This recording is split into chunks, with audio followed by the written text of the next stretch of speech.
Queen Sereth Valkyra stood at the tall window of her throne room and looked out at the endless city below. Towers of crystal and light stretched toward the purple sky. Ships flew between buildings like silver birds. She had ruled this world and 1,000 others for 3,000 years. She would rule for 3,000 more. Her people, the Velanthi, were the most powerful species in the galaxy. They stood 8 feet tall, with skin the color of pale moonlight. They could read minds and crush thoughts with a single glance. They lived for 10,000 years while other species flickered and died like candles in the wind. And now, the Galactic Concord had decided that she must marry a human. Sereth turned from the window as her chief advisor entered the room. Lord Malachor was old even by Velanthi standards, his silver hair falling past his shoulders, his eyes holding the weight of centuries. "The human ship has arrived, my queen," he said. His voice carried a note of disgust that he did not bother to hide. "Tell me again why I must do this," Sereth said. "The humans are new to the galaxy, but they spread fast. They breed like insects and fight like cornered animals. The Concord believes an alliance will prevent future wars." Malachor paused. "They have selected a mate for you. A Captain Marcus Cole. What do we know of him? He is 34 years old. A former soldier turned diplomat. He has no telepathic abilities, no genetic modifications, no special powers of any kind. He will be dead of old age before you finish your morning rituals by our standards." Sereth closed her eyes. A human. A creature that lived for barely a century. A species so primitive that they still solved problems with their hands instead of their minds. The insult burned in her chest like fire, but the Concord had spoken. And even queens had to bend to galactic law. "Bring him to me," she said. The human who entered her throne room was smaller than she expected. He stood just over 6 feet tall, which meant his head barely reached her shoulder. He had dark hair cut short, brown skin, weathered by years of sun and war, and eyes the color of Earth's oceans. He wore a simple black uniform with no decorations except a small pin showing Earth and its moon. The court watched in silence as he walked the long path to her throne. Sereth could feel the thoughts of her nobles pressing against her mind like whispers in a crowded room. They thought the human looked weak, fragile, temporary. Marcus Cole stopped at the base of her throne and bowed deeply. His movement was smooth and practiced, showing respect without fear. "Your Majesty," he said. His voice was calm and steady. "I am honored to meet you." Lord Draven, the most powerful noble in the court, let out a sharp laugh. "It speaks our language." "How charming." Like a pet that has learned a trick. The court joined in the laughter. Sereth watched the human's face carefully, waiting for anger or shame. She saw neither. Marcus Cole simply straightened from his bow and waited, his expression peaceful. "You may rise," Sereth said. "Tell me, human, do you understand what this marriage means?" "I understand it is a political arrangement," Marcus replied. "I do not expect love or even friendship.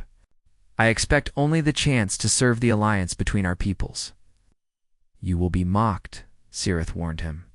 "My people will see you as lesser, as an insect, as something to be tolerated, not respected. I have been mocked before, Your Majesty. Words are just sounds. They only have power if you let them." The next weeks proved his words true. The court treated Marcus Cole with open contempt. Servants ignored his requests. Nobles walked past him as if he were invisible. Lord Draven made a sport of insulting him at every meal, calling him the Mayfly and asking loudly how many days. The human had left before death claimed him. Marcus endured it all with quiet dignity. He learned Velanthia customs, even the ones designed to embarrass him. He studied their language, speaking it badly, but always trying. He bowed to those who mocked him and smiled at those who ignored him. Sereth watched him from a distance, confusion growing in her ancient mind. She had expected the human to break, to rage against his treatment or beg for respect. Instead, he simply continued forward, day after day. Like water wearing down stone, she found him one evening in the palace gardens, sitting beneath a tree of crystal leaves. He held a book of Velanthi poetry in his hands, struggling with the complex words. "You read our poetry," she said, announcing her presence. Marcus looked up and rose quickly to bow. I try, Your Majesty. My pronunciation is terrible? Why do you bother?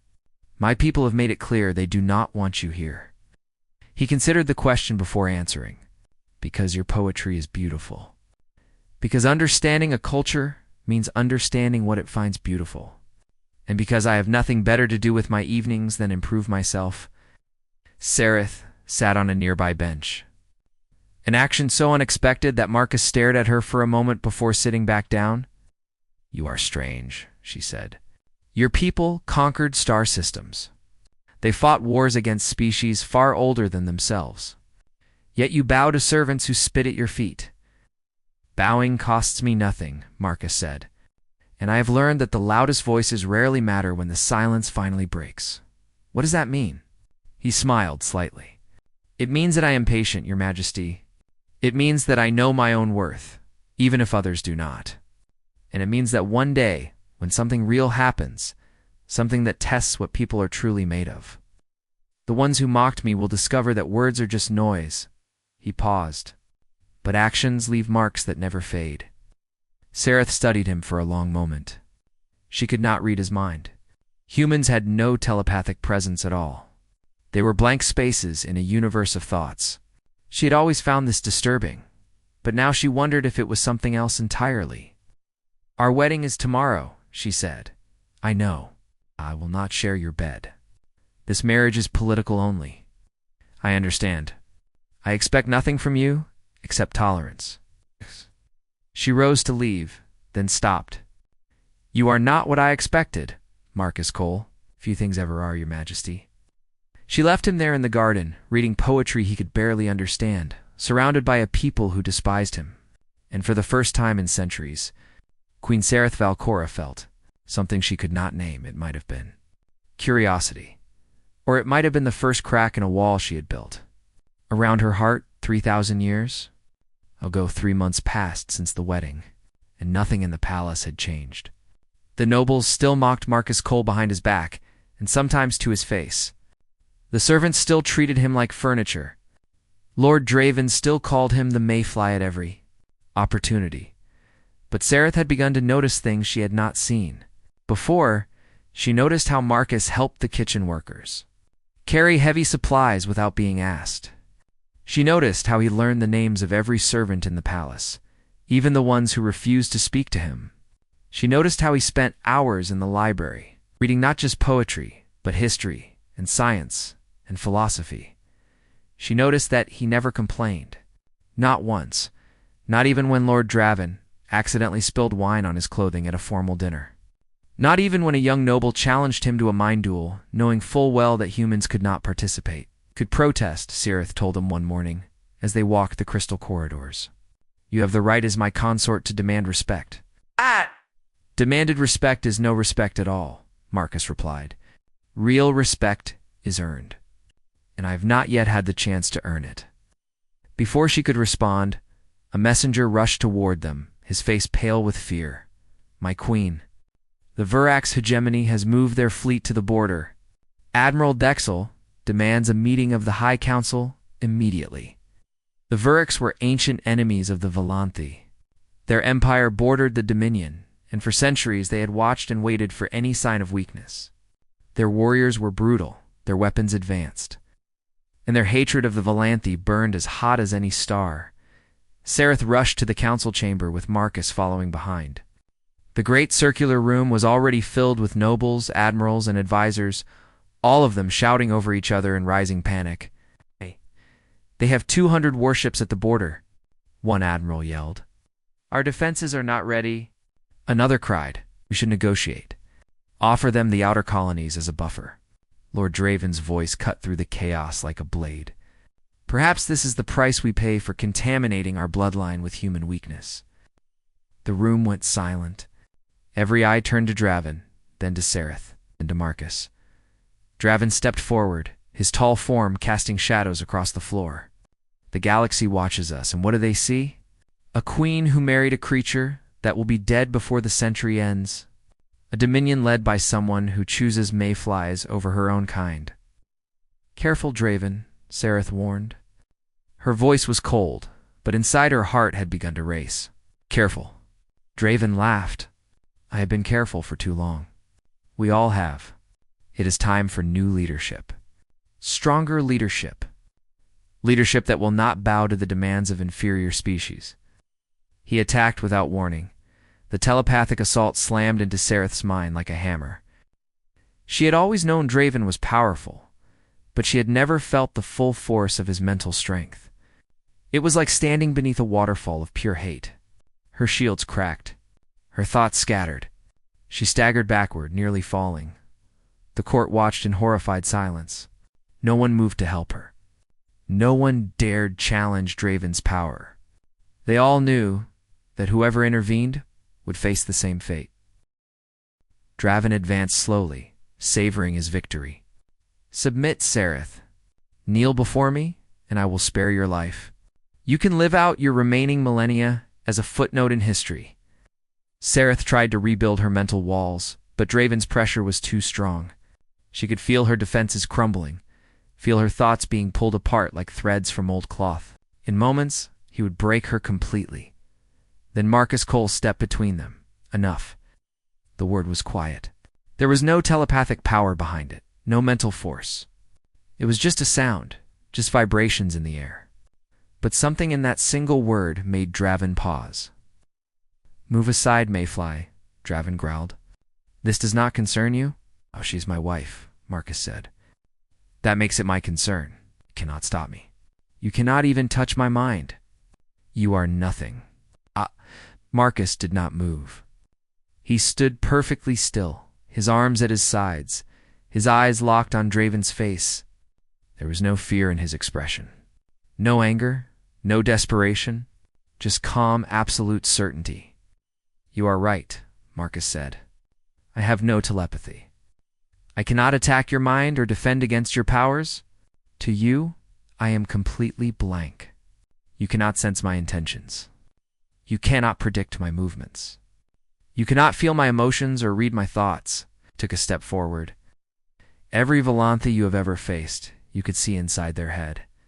You knew what they would do before they did it. You could taste their fear and use it against them. But I am the first opponent you have ever faced that you cannot read at all. Another step.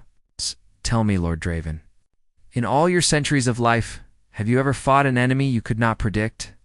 Have you ever faced someone whose mind was completely closed to you? Do you have any idea what I might do in the next 10 seconds? Draven's confidence flickered. For the first time, uncertainty crossed his ancient face. I might step aside and let you have her, Marcus continued. I might run away like the weak human you think I am. Or I might pull the knife hidden in my sleeve and put it through your eye before you can blink. The truth is, you do not know. You cannot know.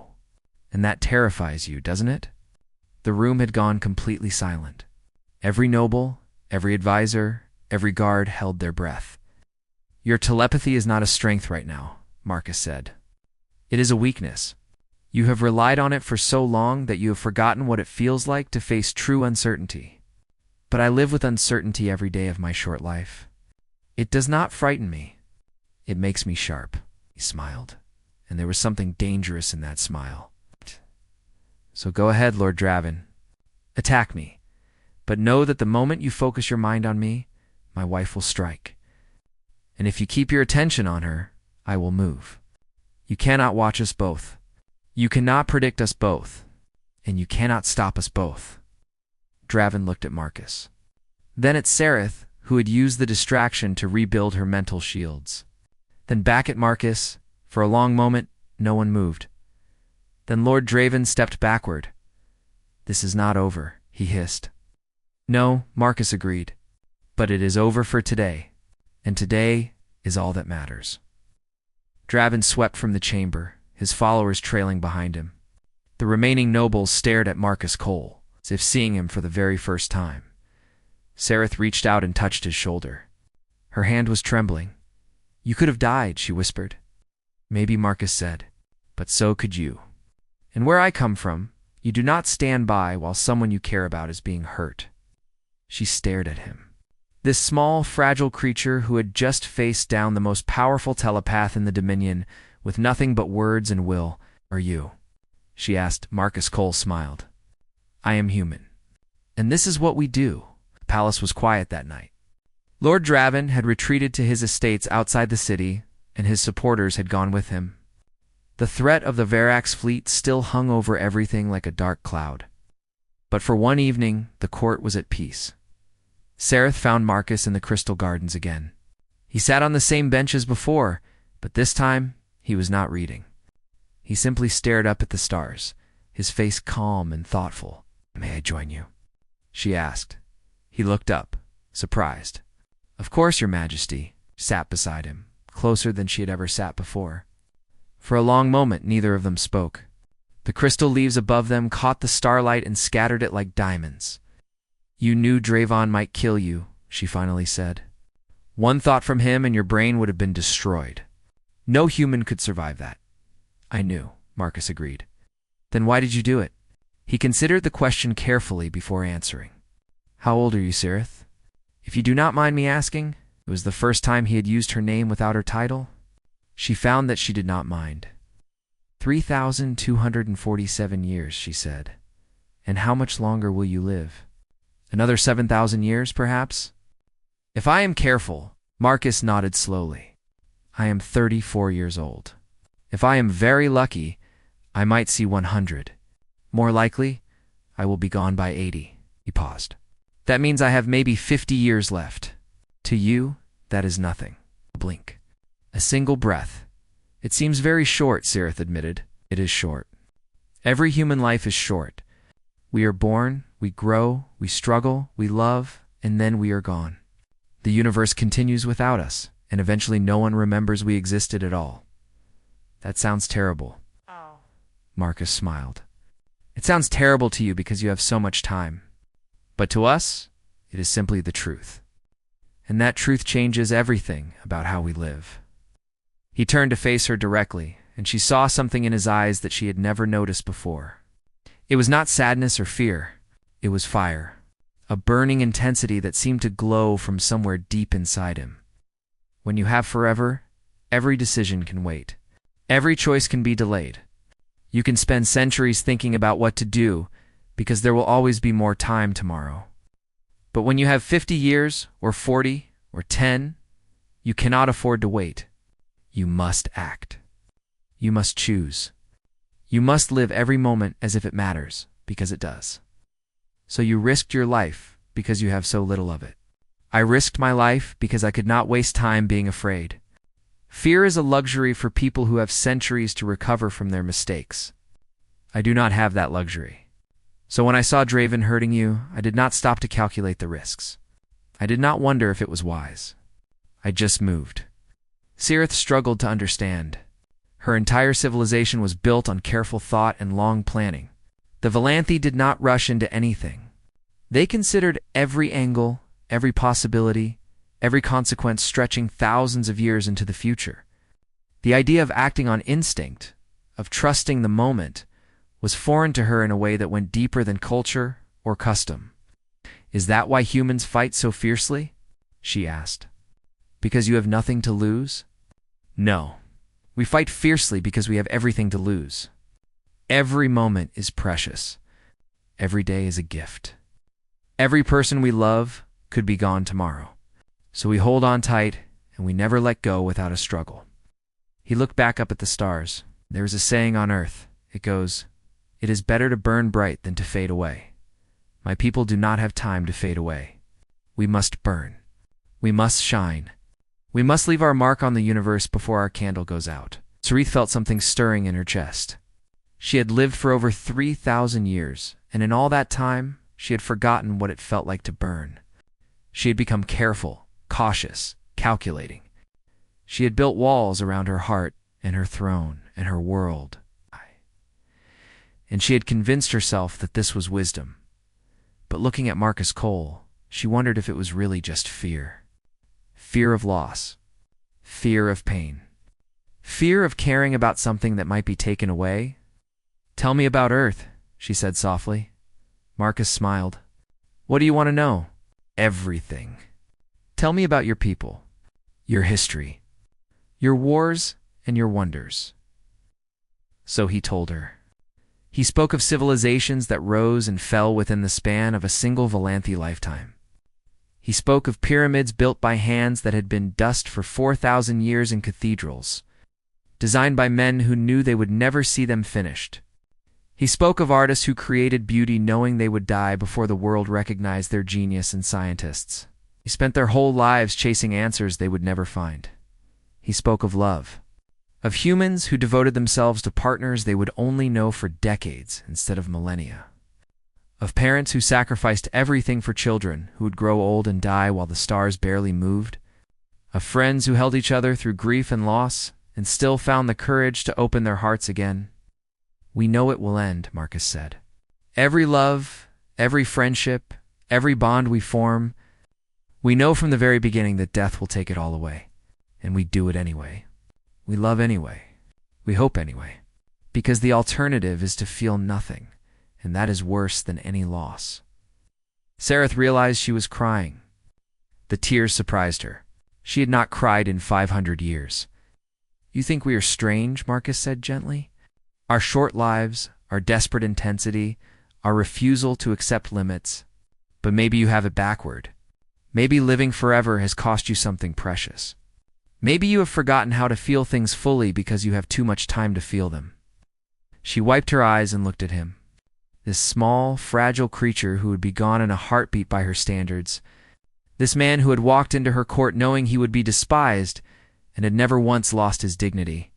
This human who had stepped between her and death without hesitation because that was simply what his kind did. "I think," she said slowly, "that I have been asleep for a very long time. And you are waking me up." Marcus reached out and took her hand. It was the first time he had touched her since their wedding, and the warmth of his skin against hers sent a shock through her entire body. "Then wake up," he said. "The universe is waiting, and we do not have forever." She looked at their joined hands. His fingers were so small compared to hers, so fragile. In a century, they would be dust. But right now, in this moment, they were warm and strong and alive, and for the first time in 3,000 years, Cirith Valkyra decided that the moment was enough. The attack came without warning. Cirith was in her private chambers when the alarms began to scream. Red lights flashed across every wall. The floor shook as defensive shields activated around the palace. Within seconds, Marcus was at her side, his eyes already scanning for threats. "The Varrox," she said. It was not a question. They ran together to the command center. A vast circular room filled with holographic displays and military officers shouting orders. The main screen showed the space above their world. What Sareth saw there made her blood run cold. 200 Varrox warships had emerged from hyperspace directly above the capital city. They hung in the sky like metal monsters, their weapons charged and glowing. At their center was the flagship of Supreme Commander Vexel, the most feared warlord in Varrox history. "They bypassed all our border defenses," Admiral Soren reported, his voice tight with fear. "They used a new type of jump drive. We had no warning." A transmission crackled through the speakers. The face of Vexel appeared on every screen. He was massive, even by Varrox standards, his gray skin covered in ritual scars, his eyes burning with hatred. "People of the Valanthi Dominion," he growled. "Your queen has weakened your bloodline by mating with a human insect. She has shown the galaxy that your empire is dying. Today, we end your suffering. Surrender unconditionally, or we will burn your world to ash." The transmission ended. The command center erupted into chaos. Admirals argued over defensive positions. Telepaths tried to attack the minds of Varrox commanders, but found them shielded against mental assault. Politicians demanded immediate surrender to save civilian lives. In the corner of the room, Lord Draven had returned from his exile, and he was whispering to his supporters with a satisfied smile on his face. One advisor shouted, "Offer them the outer colonies. Our fleet cannot reach us in time." Another cried, "We are alone. This is the end." Someone wailed, "We are all going to die." Through it all, Marcus Cole stood silent, studying the tactical display. His eyes moved from ship to ship, calculating distances and angles. Finally, he turned to Cirith. What would humans do? She asked him. Humans would cheat, he replied. He walked to the communications console and began adjusting settings. Officers tried to stop him, but Cirith waved them away. She did not know what he was planning, but she had learned to trust this strange man who thought in ways no Volanthi could understand. What are you doing? She asked. Talk and Marcus said, but not to their commanders. He opened a channel. But instead of addressing Vexel or the Verax leadership, he broadcast on a frequency used by common soldiers.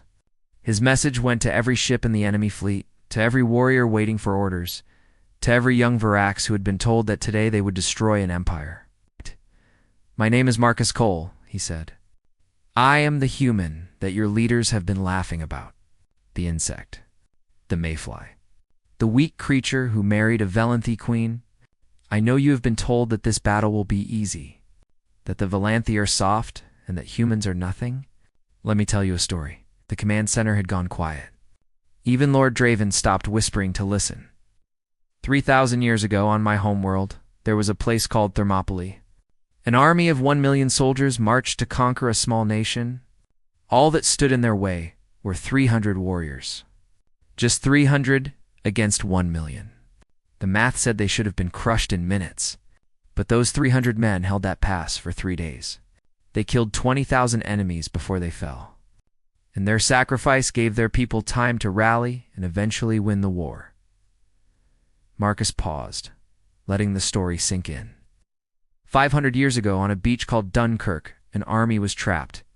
They were surrounded, outnumbered, certain to be destroyed. But hundreds of ordinary civilians sailed their little boats across dangerous waters to rescue them. Fishermen, shopkeepers, teachers. They were not soldiers. They had no weapons. But they refused to let their people die without trying to save them.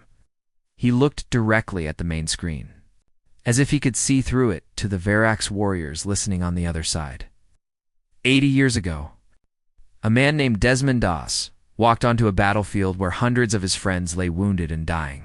He had no weapons because his beliefs would not let him carry one.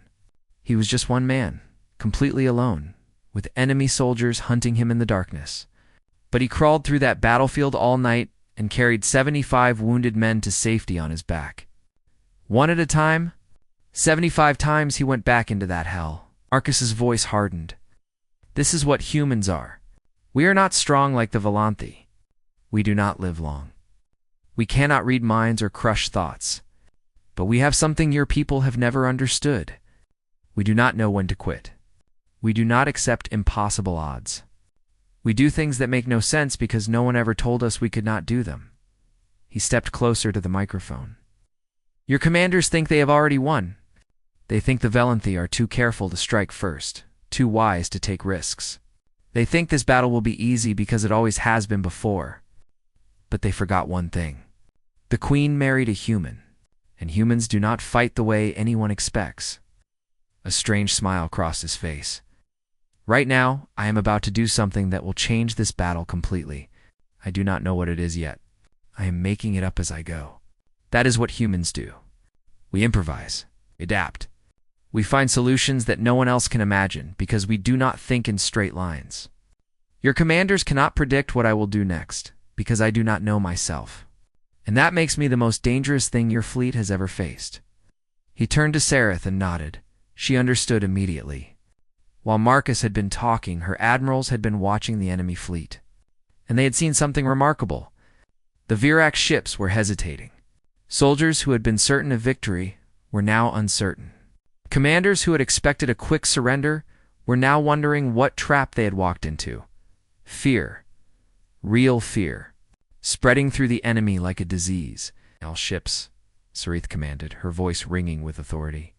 Attack formation Omega. Target their flagship. Full speed, all weapons. Her admirals stared at her in shock. Omega was the most aggressive formation in Volanthi doctrine. It had never been used in actual combat because it was considered too risky, too reckless, too likely to result in massive casualties. Too human. My queen, Admiral Soren protested.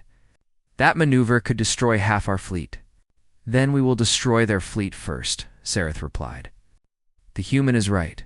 They expect us to be careful. They expect us to negotiate. They expect us to think about consequences for the next 1,000 years.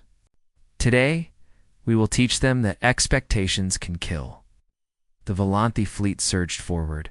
The Varax, caught between confusion and fear, reacted too slowly. Their formation broke. Their flagship took 17 direct hits before Thexel could give a single order. Within an hour, the mighty invasion force was in full retreat, scattered across the stars like leaves in a storm. In the command center, as victory cheers filled the air, Marcus Cole stood quietly beside his wife. "Not bad," he said. "For a mayfly," Sareth laughed. It was the first time she had laughed in centuries. Word of the battle spread across the galaxy like wildfire. The ancient Volanthi Dominion, known for centuries of careful diplomacy and cautious warfare, had launched an attack so aggressive that military academies would study it for generations. And at the heart of that impossible victory was a single human who had never fired a weapon. The great powers of the galaxy sent their ambassadors to understand what had happened. Scholars wrote papers analyzing Marcus Cole's broadcast to the Varax fleet. Philosophers debated whether humanity's short lifespan was actually an evolutionary advantage. And throughout the Volanthia Dominion, something was changing. For the first time in millennia, the Volanthia people began to question their endless caution. If a human could face down Lord Draven with nothing but words, what were they afraid of? If a species that lived for barely a century could fight with such fierce determination, what excuse did immortals have for their hesitation? Young Volanthi started reading human literature. Artists began creating works meant to be experienced in the moment rather than contemplated for centuries. Scientists started taking risks with their research, pursuing wild ideas that might fail spectacularly but might also change everything. The Mayfly had infected an empire with something dangerous and wonderful.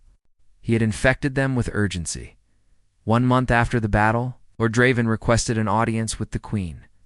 He came alone, without his supporters, without his usual arrogance. He walked the length of the throne room and knelt before Sareth and the human standing beside her. "I have lived for 4,000 years," Draven said. "In all that time, I believed I understood power. I thought power meant strength of mind, length of life, purity of blood. I thought the humans were insects because they died so quickly and felt so deeply and acted so rashly." He raised his eyes to meet Marcus's gaze. "I was wrong. I called you inferior because your mortality frightened me. You see, I have spent 4,000 years being afraid of death. I have made every decision, taken every action, based on the need to survive. But you face death every day of your existence, and it has not made you weak. It has made you free." Marcus said nothing. He simply waited. "Free from the paralysis of endless time," Draven continued. "Free from the fear that chains those of us who might live forever. When I challenged the Queen, I expected her court to scatter like frightened animals. That is what immortals do when faced with real danger. We run, we hide. We preserve ourselves at any cost." He paused. "But you stepped forward. Not because you were brave or strong or powerful, but because you did not have time to be afraid." "Fear is not the enemy," Marcus replied. "Fear is just information. It tells you something matters. The trick is not to eliminate fear, but to act anyway. I do not know if I can learn that, but I want to try." Draven bowed his head. "I owe you a debt, human. You showed me that my immortality had become a prison. I was so busy trying not to die that I forgot how to live." He rose and looked at Sareth. "My queen, I withdraw my challenge. I will support your rule and your marriage for as long as I exist. Not because I fear the human, but because I respect him. And respect, as he once told me, must be earned." Draven left the throne room a different person than he had entered. Sareth watched him go, then turned to Marcus with wonder in her eyes. "You have changed him. You have changed all of us." "I did not do anything," Marcus said. "I just showed you what humans have known all along. Life is not about how long you live. It is about how much you feel while you are alive. That evening, they stood together on the balcony of the crystal throne, looking out at a dominion that would never be the same. The sun was setting, painting the sky in shades of purple and gold. Ships moved through the air like distant stars. Somewhere below, the people of the capital were celebrating their victory with a joy they had not felt in generations. "They still do not fully understand," Marcus said quietly. "They think my power was courage, or unpredictability, or some special human warrior spirit." "What was it really?" Cirith asked. He turned to face her, and she saw that his eyes were soft in a way she had never noticed before. "The real power was simpler than that. I could see you. Not your crown, not your species, not your telepathy, just you. A person carrying an impossible burden, surrounded by people too afraid to truly help. For 3 months, everyone in this palace looked at me and saw a political arrangement. An insect. A temporary inconvenience. But when I looked at you, I saw someone who was lonely." Xerath felt her heart tighten. "Humans do not have time to wait for perfect moments," Marcus continued. "We connect when we can. We help when we can. We love when we can. Because if we wait, the moment passes and never comes again." He reached out and took her hand. His fingers were warm against her cool skin. "I did not face down Draven because I was brave. I did it because in 3 months you were the first person in this entire dominion who treated me like I mattered. And where I come from, you protect the people who see you, no matter the cost, no matter the odds." She stared at him, this small, fragile creature who had turned her world upside down. This man who would be dust before she finished her morning meditation in 1,000 years. This human who had faced telepaths and warlords with nothing but his words and his will. "Your true power," she whispered. "Humanity's true power," he corrected.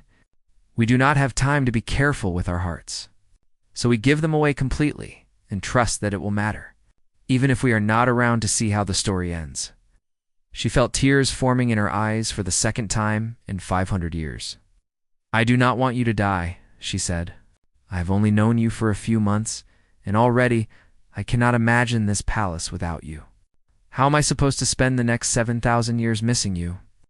Marcus smiled, and there was no sadness in it. "You will not miss me. You will carry me with you. That is what humans do for the people we love.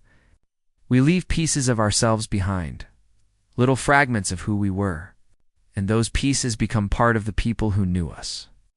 I will be gone someday, but the part of me that changed you will live as long as you do." He cupped her face in his small, warm hands. "Teach my children. Tell my grandchildren stories about their father. Remember the way I made you laugh, and the way I made you think. And when you finally reach the end of your own long life, thousands of years from now, I will be waiting for you. Because that is what humans believe. We believe that love does not end. It just changes form." Cirith, queen of the Valanthi Dominion, ruler of 1,000 worlds, ancient being who had seen empires rise and fall, leaned down and pressed her forehead against his. "Then teach me," she said. "Teach my people. Show us how to live as if every moment is precious." "That might take a while," Marcus said. She smiled through her tears. "I have time. And apparently you are going to make every second of it count." Outside, the stars wheeled through the eternal darkness. Somewhere in the void, the Virax were licking their wounds. Somewhere else, the great powers of the galaxy were wondering what the Valanthi would do next. And on 1,000 worlds, people looked up at the sky and thought about humans for the first time as something more than curiosities. But in that moment, on that balcony, there was only a queen and her consort. Holding each other as the sun disappeared below the horizon, tomorrow would bring new challenges, new enemies, new, impossible odds. But tonight, they had each other. And for one brief, perfect human moment, that was enough. It was always enough.